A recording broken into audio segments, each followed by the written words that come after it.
ప్రభుత్వం సంబంధించిన వ్యతిరేక విధానం అవలంబిస్తే తప్పకుండా దానిపైన ఉద్యమాలు చేస్తా ఉన్నాం. రైతు రుణమాఫీ రాలేదు ఉద్యమం చేయడం జరిగింది. దానిపైన స్పష్టత ఇవ్వాలి.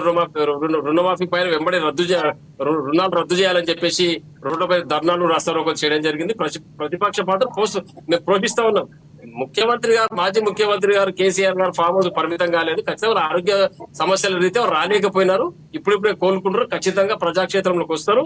దాని ఎలాంటి డౌట్ లేదు. స్టార్టింగ్ లో వాళ్ళు కింద పడడం కొంచెం కాలుకు ఒకటి రామ్మోహన్ గారు అంటే ప్రజాక్షేత్రంలోకి రావాల్సిన అవసరం లేదు, కానీ ఆయన స్పందించాల్సిన అవసరం ఉంది. సోషల్ మీడియా ఉంది, మనకి టెక్నాలజీ పెరిగింది.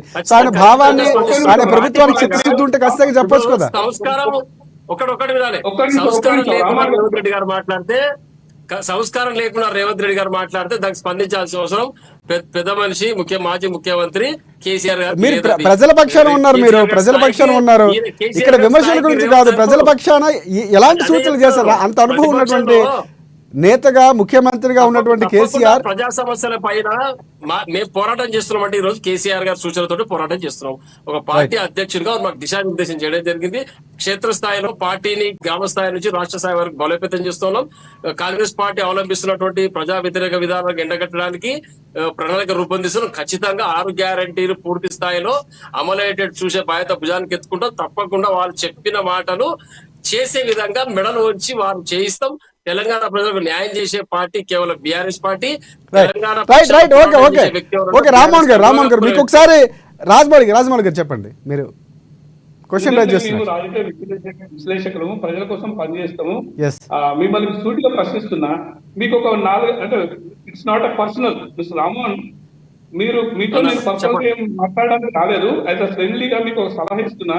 ఎండగడతాం, మెడలు వంచుతాం, ధర్నా చేస్తున్నాము, ఇవి ప్రజలకు పనికిరావండి. మీరు ఫర్ ఎగ్జాంపుల్ మీరు అన్నారు ఒక వ్యక్తికి నేను అన్నాను 2 లక్షల రుణమాఫీ కాలేదు. కనీసం ఒక్కరిని ఒక బాధితుని తీసుకుపోయి వాడితో మాట్లాడి, మీ సోషల్ మీడియా అద్భుతంగా పనిచేస్తుంది కదా, వాడితో ఇంటర్వ్యూ తీయించుకొని ముఖ్యమంత్రికి అది చూపించాలి. మీరు వీడికి రాలేదు. ఈ కార్యకర్తలు ఎంతసేపు సోషల్ మీడియాలల్లా బ్యాడ్ ప్రాపగండా చేయడం తప్ప అని వీళ్ళ నాయకులను పొగడం తప్ప, మిత్రమా మీరు యంగ్ అండ్ డైనమిక్ లీడర్ కావచ్చు, కానీ మీకు ఒక సూచన ఏంటంటే ప్రజల కోసం పనిచేయాలి.